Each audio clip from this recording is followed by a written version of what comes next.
Bin Abdullah, some people approached him and they said that you live in a desert, don't you feel bored here? He said, how can I feel bored?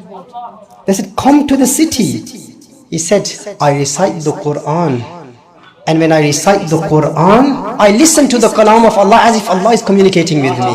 And when I want to talk to someone else, I start reading Salah and I talk to Allah Jalla wa Ala. He said, you talk to the creation of Allah and you feel happiness. I have a communication with the creator of the universe. Why wouldn't I feel happy? So talk to Allah Jalla wa Ala. Recite Quran continuously. And then in the Quran, every day make a habit of Surah Al-Duha with Allahu Akbar.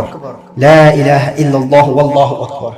And continuously recite La hawla wa la quwwata illa billahi al-ali al-azim. Rasulullah sallallahu alayhi wa sallam said that this is a cure, a treatment for 99 diseases, the least of which is depression. The least of which is depression. La hawla wa la quwwata illa billahi al-ali al-azim. Recite this every day and keep reciting istighfar. Astaghfirullah, astaghfirullah, astaghfirullah.